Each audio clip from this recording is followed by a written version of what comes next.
ہم وہی کہیں گے جو ہمارا دین ہم کو بتاتا ہے، عمل کرو تو تمہارا بھلا ہے۔ الحمدللہ رب العالمین والصلاة والسلام علی سید الانبیاء والمرسلین، اما بعد اعوذ باللہ من الشیطان الرجیم، بسم اللہ الرحمن الرحیم۔ ان اللہ وملائکتہ یصلون علی النبی یا ایہا الذین آمنوا صلوا علیہ وسلموا تسلیما۔ اللہم صلی علی سیدنا و شفیعنا و حبیبنا مولانا محمد وبارک وسلم، صلاۃ و سلام علیک یا رسول اللہ صلی اللہ تعالی علیہ وسلم۔ وَيَوْمَ نُسَيِّرُ الْجِبَالَ وَتَرَى الْأَرْضَ بَارِزَةً وَحَشَرْنَاهُمْ فَلَمْ نُغَادِرْ مِنْهُمْ أَحَدًا، اور جس دن ہم پہاڑوں کو چلائیں گے اور تم زمین کو صاف کھلی ہوئی دیکھو گے، اور ہم انہیں اٹھائیں گے تو ان میں سے کسی کو نہ چھوڑیں گے۔ وَعُرِضُوا عَلَىٰ رَبِّكَ صَفًّا، اور سب تمہارے رب کی بارگاہ میں سب باندھے پیش ہوں گے۔ لَقَدْ جِئْتُمُونَا كَمَا خَلَقْنَاكُمْ أَوَّلَ مَرَّةٍ بَلْ زَعَمْتُمْ أَن لَّن نَّجْعَلَ لَكُم مَّوْعِدًا، بے شک تم ہمارے پاس ویسے ہی آئے جیسے ہم نے تمہیں پہلی بار بنایا تھا، بلکہ تمہارا گمان تھا کہ ہم ہرگز تمہارے لیے کوئی وعدہ کا وقت نہ رکھیں گے۔ اس آیت کریمہ میں قیامت کا منظر پیش کیا گیا اور فرمایا گیا جس دن ہم پہاڑوں کو چلائیں گے تم زمین کو صاف کھلی ہوئی دیکھو گے۔ پہاڑوں کو چلانے کا کیا مطلب ہے؟ یعنی پہاڑوں کو چلانے کا مطلب یہ ہے کہ ان کو ایک دم ختم کر دیا جائے گا، جیسا کہ ایک دوسری آیت کریمہ میں رب نے فرمایا وَيَسْأَلُونَكَ عَنِ الْجِبَالِ، وہ آپ سے پہاڑوں کے بارے میں پوچھتے ہیں، فَقُلْ يَنْسِفُهَا رَبِّي نَسْفًا، محبوب آپ ان سے کہہ دیجئے میرا رب انہیں ریزہ ریزہ کر کے اڑا دے گا۔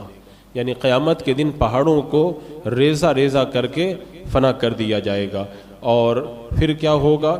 فَيَذَرُهَا قَاعًا صَفْصَفًا، بس زمین کو ہموار اور صاف میدان کر کے چھوڑ دے گا۔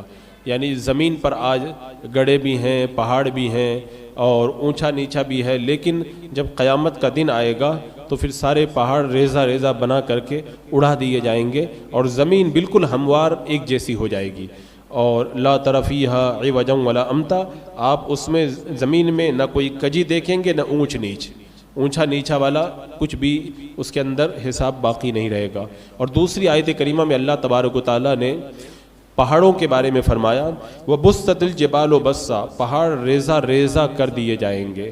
یعنی اتنی بڑی مخلوق جو پہاڑ اتنی طاقتور مخلوق ہے، اس دن اس کو بھی اللہ تبارک و تعالیٰ ریزہ ریزہ کر دے گا، اور کیا ہو جائے گا؟ فَكَانَتْ هَبَاءً مَنْثُورًا، تو بکھرے ہوئے غبار کی طرح ہو جائے گا۔ آپ نے دیکھا ہوگا جب بالکل ایک دم غبار اڑتا ہے تو پھر وہ ایک دم بے قدر ہو جاتا ہے، ایسے ہی پہاڑوں کو بھی بالکل ریزہ ریزہ کر کے اڑا دیا جائے گا۔ اب یہاں پہ جو یہ فرمایا گیا کہ زمین کو ایک دم صاف دیکھو گے اور ایک دم کھلی ہوئی دیکھو گے، یہ زمین کے صاف ہونے کا مطلب کیا ہے؟ اس کا ایک مطلب تو یہ ہے کہ زمین کے اوپر بنی ہوئی جتنی بھی عمارتیں ہیں، قیامت کے دن ان میں سے کوئی عمارت بھی باقی نہیں رہے گی، نہ کوئی پہاڑ باقی رہے گا، نہ کوئی درخت باقی رہے گا، اور نہ کوئی اونچی نیچی جگہ رہے گی، تو بالکل وہ صاف ایک دم کلیئر ہو جائے گی۔ اور یا پھر اس سے مراد یہ ہے کہ زمین کے اندر جو کچھ بھی ہے سب کو نکال کر کے باہر کر دیا جائے گا، یہاں تک کہ قبروں میں جو مردے دفن ہیں وہ مردے بھی زمین کے باہر آ جائیں گے۔ حدیث یہ آیت کریمہ میں ہے وَإِذَا الْأَرْضُ مُدَّتْ، جب زمین کھینچ کر کے پھیلا دی جائے گی، وَأَلْقَتْ مَا فِيهَا وَتَخَلَّتْ، اور جو کچھ اس میں ہے وہ اس کو نکال ڈالے گی اور خالی ہو جائے گی۔ قیامت کے دن زمین ایک دم خالی ہو جائے گی، نہ خزانہ بچے گا، خزانے وغیرہ تو قیامت سے پہلے ہی سب زمین کے باہر آ جائیں گے، جیسا کہ حدیث میں موجود ہے کہ زمین اپنے خزانوں کو اگل دے گی، اور اس وقت جو آدمی پیسوں کے لیے جھگڑتا تھا، اپنے بھائی پر ظلم کرتا تھا یا کوئی چوری کرتا تھا، وہ سب دیکھیں گے زمین کے خزانے باہر نکلے ہوئے ہیں تو افسوس کریں گے ہم اسی کے لیے لڑا کرتے تھے، ہم اسی کے لیے چوری کرنے کے لیے جو ہے گناہ اپنے سر مول لیا کرتے تھے۔ اس دن سب لوگ جو مال کے پیچھے پڑے رہتے تھے وہ افسوس کریں گے۔ اور ایک آیت کریمہ میں رب نے فرمایا اذا زلزلت الارض زلزالها، جب پوری زمین زلزلہ سے لرز جائے گی، واخرجت الارض اثقالها، اور جب زمین اپنے تمام بوجھ باہر نکال دے گی۔ تو یہاں پر مراد یہی ہے زمین کے ایک دم بالکل کھلی ہوئی ہونے کا کہ زمین کے اندر کوئی چیز باقی نہیں رہے گی. پھر اس کے بعد میں سب لوگ اللہ کی بارگاہ میں کھڑے کیے جائیں گے. زمین کا چہرہ پہاڑوں، سمندروں اور دریاؤں سے چھپا ہوا تھا، لیکن اللہ تعالیٰ قیامت کے دن اس کو بالکل ظاہر کر دے گا. اور اللہ تبارک و تعالیٰ نے فرمایا کہ ہم ان سب کو جمع کریں گے. آگے والی آیت کریمہ میں فرمایا وَحَشَرْنَاهُمْ فَلَن نُغَادِرَ مِنْهُمْ أَحَدًا، ہم جمع کریں گے، کسی کو بھی نہیں چھوڑیں گے. اس کا مطلب یہ ہے کہ اللہ تبارک و تعالیٰ قیامت کے دن جب بندوں کا حساب لے گا تو سارے اولین اور سارے آخرین، آدم علیہ السلام سے لے کر کے قیامت تک کی ساری مخلوق پھر اس وقت میدان قیامت کے اندر جمع ہوگی.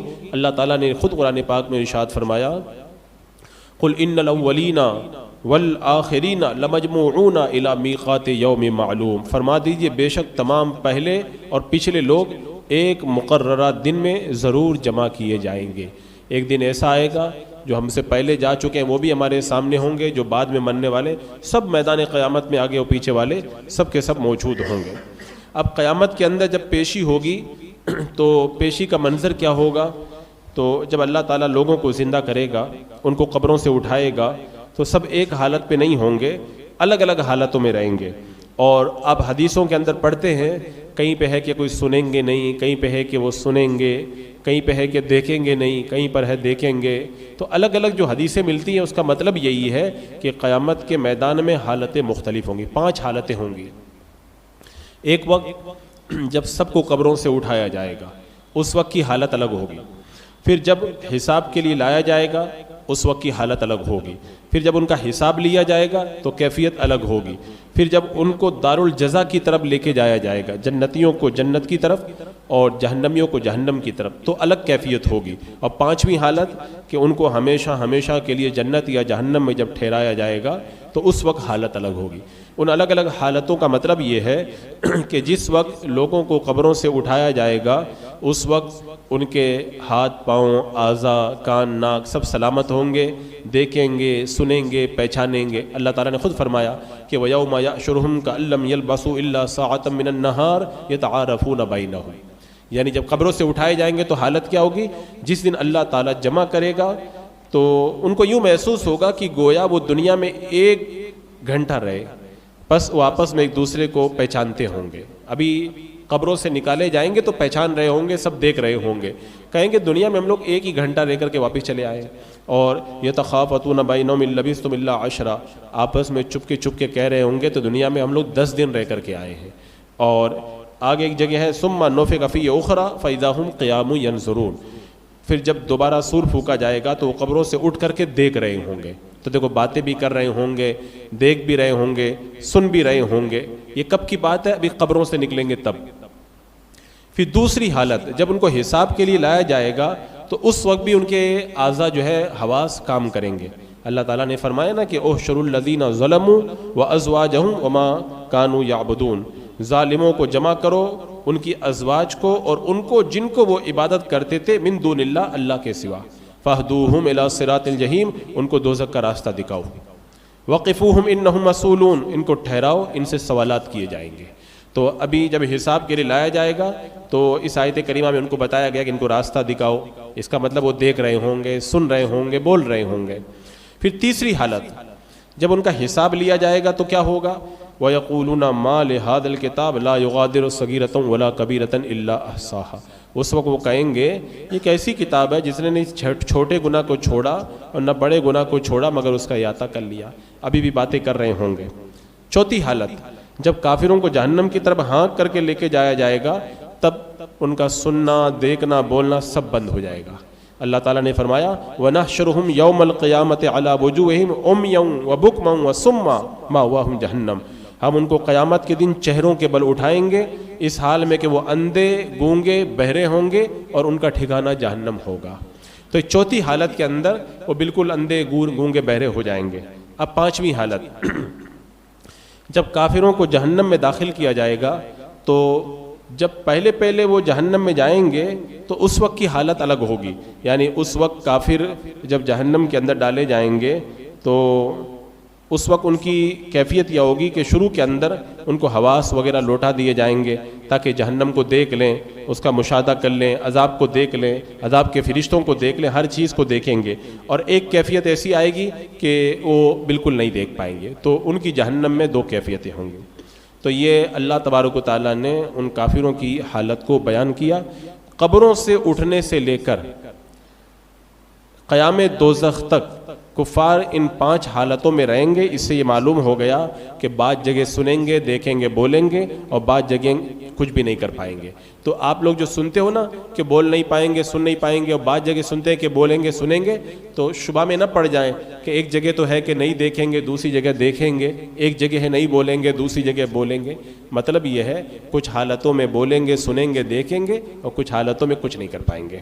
حضرت معاذ رضی اللہ تعالیٰ عنہ بیان کرتے ہیں، اللہ کے رسول علیہ السلام نے ارشاد فرمایا کہ اللہ تبارک و تعالیٰ قیامت کے دن بلند آواز سے ندا فرمائے گا، میں اللہ ہوں، میرے سوا کوئی عبادت کے لائق نہیں، میں سب سے زیادہ رحم فرمانے والا ہوں، اور میں سب سے بڑا حاکم ہوں، سب سے جلد حساب لینے والا ہوں۔ اے میرے بندوں، آج تم پر نہ کوئی خوف ہوگا اور نہ تم غمگین ہوں گے، تم اپنی حجت لے آؤ اور اپنا جواب آسان بنا لو، کیونکہ تم سے سوال کیا جائے گا، تم سے حساب لیا جائے گا۔ اے میرے فرشتوں، میرے بندوں کو پیروں کے پوروں پر صف بر صف کھڑا کر دو تاکہ ان کا حساب لیا جائے۔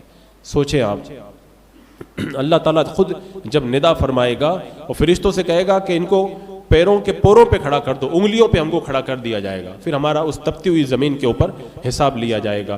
اور یہ جو روایت میں آتا ہے نا، حضرت عائشہ رضی اللہ تعالیٰ عنہ بیان فرماتی ہیں کہ میں نے اللہ کے رسول علیہ السلام کو یہ فرماتے ہوئے سنا کہ قیامت کے دن لوگوں کو اس حال میں اٹھایا جائے گا، وہ ننگے پیر ہوں گے، ننگے بدن ہوں گے، اور ختنہ کیے ہوئے نہیں ہوں گے۔ اللہ تعالیٰ نے یہاں پہ فرمایا نا کہ لَقَدْ جِئْتُمُونَا كَمَا خَلَقْنَاكُمْ أَوَّلَ مَرَّةٍ، بے شک تم ہمارے پاس ویسے آؤ گے جیسے تم پہلی بار ہم نے تم کو بنایا تھا۔ ہم جب پیدا ہوتے ہیں تو اس وقت ننگے پیر ہوتے ہیں، ننگے بدن ہوتے ہیں، ختنہ کیا ہوا نہیں ہوتا ہے۔ تو قیامت کے دن جب ہم کو اٹھایا جائے گا تب بھی ہماری یہی حالت ہوگی۔ تو میں نے عرض کیا، حضرت عائشہ رضی اللہ تعالیٰ عنہ فرماتی ہے، میں نے عرض کیا یا رسول اللہ صلی اللہ علیہ وسلم، عورتیں اور مرد سب ہوں گے اور ایک دوسرے کی طرف دیکھ رہے ہوں گے، تو آپ نے فرمایا عائشہ وہاں پر معاملہ اس سے کہیں زیادہ سخت ہوگا کہ لوگ ایک دوسرے کو دیکھیں۔ یعنی تم یہ مت سمجھو کہ ننگے ہوں گے تو عورتیں بھی ننگی ہوں گی، مرد بھی ننگے ہوں گے تو کیسے ہوگا، وہاں پہ دیکھنے کا ہوش ہی نہیں ہوگا کسی کو، وہاں خوف کا ایسا سخت عالم ہوگا کہ دیکھنے کی طرف کسی کا دھیان بھی نہیں جائے گا کہ کون ننگا ہے اور کون کپڑا پہنے ہوئے۔ حضرت ابن عباس رضی اللہ تعالیٰ عنہ بیان فرماتے ہیں، اللہ کے رسول علیہ السلام نے ہم سے ایک نصیحت کا خطبہ دینے کے لیے آپ کھڑے ہوئے، آپ نے فرمایا اے لوگوں، تم سب اس حال میں اللہ کی طرف جمع کیے جاؤ گے کہ تم ننگے پیر، ننگے بدن اور بغیر ختنہ کیے ہوئے ہوں گے۔ فرمایا کما بدأنا اول خلق نعیدہ، جس طرح ہم نے پہلی بار پیدا کیا اسی طرح دوبارہ ہم کریں گے۔ اور فرمایا کہ سنو، قیامت کے دن سب سے پہلے حضرت آدم علیہ السلام کو لباس پہنایا جائے گا۔ یہاں پہ ذہنوں میں ایک شبہ آتا ہے کہ سارے نبیوں کے سردار میرے آقا صلی اللہ علیہ وسلم ہے، اور سب سے پہلے حضرت آدم علیہ السلام کو جو ہے جنتی لباس کیوں پہنایا جائے گا؟ تو اس کے جواب میں علماء نے فرمایا جب کوئی کہنے والا کوئی بات کہتا ہے تو خود اس کے اندر داخل نہیں ہوا کرتا ہے۔ یعنی اللہ کے رسول علیہ السلام نے فرمایا کہ سب سے پہلے حضرت ابراہیم علیہ السلام کو لباس پہنایا جائے گا، یعنی میرے علاوہ سب سے پہلے، یہ مراد ہے، کیونکہ سب سے پہلے تو اللہ کے رسول علیہ السلام کو خلطوں سے نوازا جائے گا۔ اور اللہ کے رسول علیہ السلام نے فرمایا سنو، قیامت کا نقشہ پیش کیا، میری امت کے کچھ لوگوں کو لایا جائے گا، ان کو بائیں طرف سے پکڑا جائے گا، میں کہوں گا اے میرے رب میرے اصحاب، تو کہا جائے گا آپ نہیں جانتے انہوں نے آپ کے بعد میں دین میں کیا نئی چیزیں داخل کی تھی؟ تو میں اس طرح کہوں گا جس طرح عبد صالح نے کہا، اور میں ان پر اسی وقت تک نگہبان تھا جب تک میں ان میں رہا، پھر جب تو نے مجھے اٹھا لیا تو تو ہی ان کا نگہبان ہے اور تو ہی ہر چیز پر گواہ ہے۔ اب یہاں پہ ایک سوال ذہن میں آتا ہے، قیامت کے دن اللہ کے رسول فرمائیں گے یہ میرے اصحاب ہیں، رب فرمائے گا نہیں، یہ جہنم کے اندر لے کے جائیں گے، اس لیے کہ آپ کے جانے کے بعد میں انہوں نے دین میں بڑا بگاڑ پیدا کیا۔ تو دیوبندی اور وہابی اعتراض کرتے ہیں کہ دیکھو اللہ کے رسول علیہ السلام کو علم غیب نہیں ہے، آپ قیامت کے دن پہچان ہی نہیں پائیں گے کہ یہ میرے اصحاب ہیں یا غیر لوگ ہیں۔ وہابیوں کو ہر جگہ تلاش رہتی ہے کہاں پہ اللہ کے رسول کی شان گھٹانے کا موقع مل جائے، ان کو اتنی بھی سمجھ میں نہیں آئی کہ اس حدیث پاک کا معنی اور مطلب کیا ہے۔ اصل میں یہاں پر مراد یہ ہے کہ اللہ کے رسول علیہ الصلوۃ والسلام کو تو پتہ ہی ہے کہ میری امت کون ہے، کیونکہ قبر مبارک میں آپ پر امت کے اعمال پیش کیے جاتے ہیں، آپ کو سب پتہ ہے کون ایمان والا ہے کون ایمان والا نہیں ہے۔ اسی طرح قیامت کے دن کفار کے چہرے کالے ہوں گے، ان کی آنکھیں نیلی ہوں گی، نامہ اعمال الٹے ہاتھ میں دیا جائے گا، اور مسلمانوں کی حالت کتنی اچھی ہوگی، آثار وضو سے چہرے چمک رہے ہوں گے، ہاتھ پاؤں چمک رہے ہوں گے، اور اعمال ان کے اعمال نامے دائنے ہاتھ میں دیے جائیں گے، اور پھر ان کی نمازوں کا اور ایمان کا نور آگے آگے چل رہا ہوگا، سب پہچان جائیں گے، اللہ کے رسول علیہ السلام کیوں نہیں پہچانیں گے؟ اسی طرح اور مختلف چیزوں سے یہ پتہ چلتا ہے کہ اللہ کے رسول علیہ السلام کو سب خبر ہوگی کون میرا امتی ہے اور کون میری امت سے نکل کر کے کفر کی دہلیز پہ جا چکا ہے، کافر ہو چکا ہے۔ یہاں پہ جو آپ فرمائیں گے یہ میرے اصحاب ہیں، اس کی وجہ یہ ہوگی کہ بعض حالتوں میں اللہ کے رسول علیہ السلام کی توجہ اس طرف نہیں جائے گی، تو اس لیے آپ ایسا فرمائیں گے، کیونکہ قیامت میں الگ الگ حالتیں رہیں گی، امت کے غم میں آپ رہیں گے، امت کی نجات کے لیے کوشش میں لگے ہوں گے، تو اس وقت کی یہ کیفیت ہے۔ تو بہرحال اللہ تبارک و تعالیٰ نے اس آیت کریمہ میں قیامت کے اس نقشے کو پیش کیا، اس کے بعد میں جب لوگوں کو نامہ اعمال دیا جائے گا تب کیا ہوگا، اس کو آنے والی آیت کریمہ میں اللہ تعالیٰ نے بیان فرمایا۔